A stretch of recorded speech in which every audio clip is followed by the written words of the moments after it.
बड़ा इल्जाम है और सरकार, हमारी मोदी सरकार इसको लेके बौखला गई है। इसमें उनका ये पाखंड अब खुल गया है।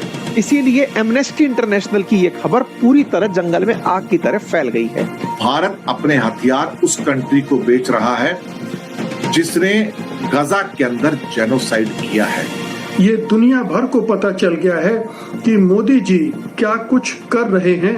तो भारत इजराइल के इस नरसंहार में सीधे तौर पर ये सहयोग कर रहा है। वेपन भेजते रहे, जबकि ये पता था कि इनका इस्तेमाल जो मास में नरसंहार किया जा रहा है गाजा के अंदर, वहां हो सकता है। तुम इजराइल जैसे कंट्री को हथियार बेच कैसे सकते हो जो इंसानों का कत्लेआम कर रहा है। गजा के एक स्कूल पर हमले के मलबे में मेड इन इंडिया के निशान वाले टुकड़े मिले। न केवल मोदी जी नेतन्याहू के साथ खड़े हैं, बल्कि एक बहुत ही घिनौने काम में भी शामिल हैं। बहुत सारे मुस्लिम राष्ट्र भारत के खिलाफ पहले भी बयान देते रहे हैं कि भारत और इजराइल की जो करीबी है, इस करीबी के चलते मुस्लिम देशों को भारत का बायकॉट करना चाहिए। कैसे भारत ने एक किस्म से इजराइल का पार्टनर बन गया। ये बहुत ही खतरनाक स्थिति है। जो पाप करने से यूरोप के देश बच रहे हैं, वो महापाप हमारी सरकार और हमारे प्रधानमंत्री कर रहे हैं।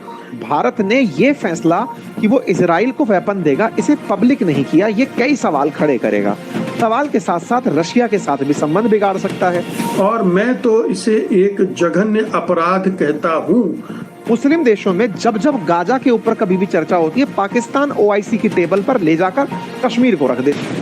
एमनेस्टी इंटरनेशनल ने भारत के ऊपर इल्जाम लगाया है कि अक्टूबर 2022 के बाद, समझो 4 साल के अंदर मोटा मोटा, भारत ने 2596 मिलिट्री के कंसाइनमेंट इजराइल को भेजे और इनका इस्तेमाल इजराइल ने पैलेस्टाइन के अंदर, यानी कि गजा के अंदर पैलेस्टीनियन को मारने में किया। बड़ा इल्जाम है साहब, बड़ा इल्जाम है। और सरकार, हमारी मोदी सरकार इसको लेके बौखला गई है इस टाइम। हमारे यहाँ मीडिया कहता है कि एमनेस्टी बुखला रहा है। एमनेस्टी क्यों बुखलाएगा? एमनेस्टी तो आपको बता रहा है कि भारत अपने हथियार उस कंट्री को बेच रहा है जिसने गजा के अंदर जेनोसाइड किया है। जेनोसाइड। और पहले भी गवर्नमेंट इस मामले में चुप्पी साध के बैठ गई थी कि हाँ, हमने इजराइल को हथियार बेचे हैं जिसका इस्तेमाल गजा के मासूम बच्चों को, महिलाओं को और लोगों को मारने में किया गया। हम तो हमेशा से भारत सरकार के इस मामले में खिलाफ रहे हैं कि तुम इजराइल जैसे कंट्री को हथियार बेच कैसे सकते हो जो इंसानों का कत्लेआम कर रहा है। लेकिन मोदी और नेतन्याहू तो एक जैसे हैं साहब। वो गजा के अंदर गोलियां चलाता है, मोदी सरकार जो है, इनके बीजेपी सरकारें जो है, इंडिया के अंदर गोलियां चलवाती है, पैलेट गन चलवाती है, AK-47 चलवाती है। तो इन दोनों में कोई फर्क नहीं है। दोनों की जो माइंड सेट है नेतन्याहू का, मोदी का, वो सेम है। लेकिन समस्या सारी ये होती है कि हिंदुस्तान का कम्युनिटी डाइवर्सिफिकेशन इजराइल के मुकाबले काफी अलग है। एमनेस्टी इंटरनेशनल ने भारत इजराइल के डिफेंस सौदों को लेके बहुत तीखे सवाल उठाए हैं कि भारत जो हथियार इजराइल को बेच रहा है उसका इस्तेमाल गजा में किया। एमनेस्टी ने इजराइल पर गजा में नरसंहार करने का आरोप लगाया। ये तो यूनाइटेड नेशन भी एक्सेप्ट कर चुका है कि नेतन्याहू ने अपना गजा के अंदर 80,000 लोगों को कत्लेआम किया है। इसे कत्लेआम कहते हैं। इसलिए इंटरनेशनल क्रिमिनल कोर्ट से भी इसके वारंट जारी हैं, आपको तो पता ही है।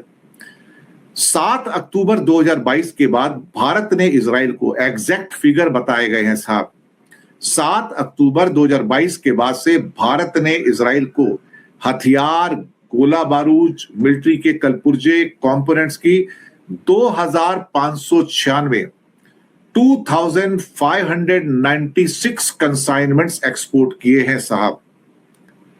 2596 कंसाइन। और यही वो तारीख थी 7 अक्टूबर 2022 जब क्या कहते हैं कि ये हमले भी सारे के सारे हुए थे। एक्चुअली 7 अक्टूबर की डेट थी, लेकिन सन दूसरा है। वो जो ईयर है वो 2024 का ईयर एक्चुअली देखा जाए तो, या 2025 का ईयर है इसके अंदर। क्योंकि 2020 नहीं 2025 का ईयर कह सकते हैं आप इसको, हाँ, क्योंकि तभी वो सारा उनका वॉर भी हुआ था, एक्चुअली ईरान के साथ भी वॉर हुआ था, सब हुआ था। खैर 2 साल तो हो गए, 2024-2026 में 2 साल का फर्क तो हो ही गया है। अब सवाल ही पैदा होता है कि एमनेस्टी इंटरनेशनल कह रहा है कि भारत ने इजराइल को हथियार सप्लाई करना जारी रखा हुआ है और इन हथियारों का इस्तेमाल फिलिस्तीनियों के खिलाफ किया जा रहा है, नरसंहार करने में, जेनोसाइड करने में। इन एक्चुअलिटी इंडिया अब इजराइल के जितने भी मिलिट्री जो ऑपरेशंस है उसका एक इंपॉर्टेंट पार्टनर कंट्री बन गया है सप्लाई चेन के अंदर। तो इंडिया ने कुल मिला के 2596 खेप या कंसाइनमेंट भेजे और इसमें 3,90,000 के करीब छोटे हथियारों के कलपुर्जे भेजे गए। इसके अलावा बारूद के जो कलपुर्जे होते हैं 5,64,000 वो भेजे गए, जिससे ड्रोन वॉर हेड्स और आर्टिलरी शेल केसिंग है जो गोले बरसाए जाते हैं, और मिलिट्री व्हीकल्स के 298 टाइप के कंपोनेंट सप्लाई किए।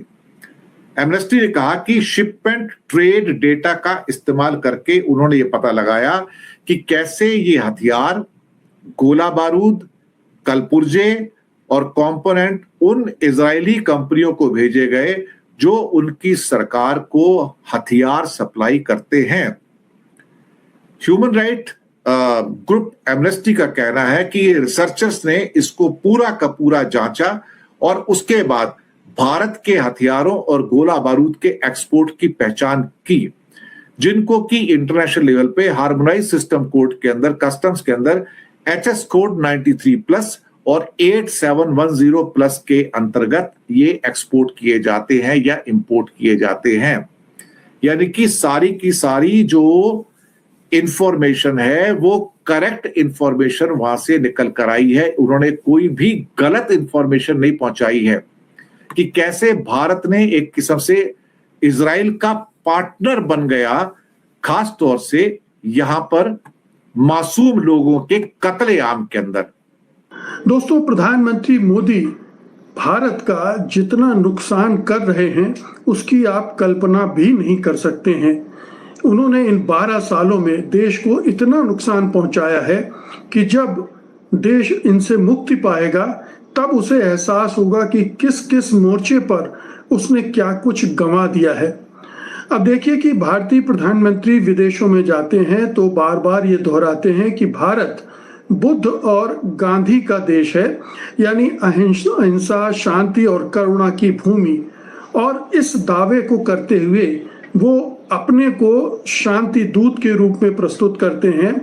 ये इस तरह से अपनी छवि गढ़ने की कोशिश करते हैं कि वो तो अमन चैन की बात करते हैं, युद्ध के विरुद्ध हैं। लेकिन असलियत क्या है? असलियत ये है कि इस मुखौटे के पीछे वो एक बहुत ही घिनौना चेहरा रखे हुए हैं। उनकी नीयत बिल्कुल भी साफ नहीं है। और ये मैं इस वजह से नहीं कह रहा हूं कि मुझे मोदी की आलोचना करनी है, बल्कि इसके तथ्यात्मक प्रमाण मैं आपको देने जा रहा हूं कि कैसे उनका ये पाखंड अब खुल गया है। ये दुनिया भर को पता चल गया है कि मोदी जी ये बुद्ध और गांधी की आड़ में क्या कुछ कर रहे हैं और कितना ही ये भारत विरोधी कर्म है, भारत विरोधी एक्शन है, जो कि अब दुनिया की नजरों के सामने आ रहा है। आपने भी कभी नहीं सोचा होगा कि प्रधानमंत्री मोदी और मोदी। तो दोस्तों, ये था हमारा आज का एपिसोड। उम्मीद है आपको पसंद आया होगा। अपनी राय के बारे में कमेंट में ज़रूर आगाह कीजिए।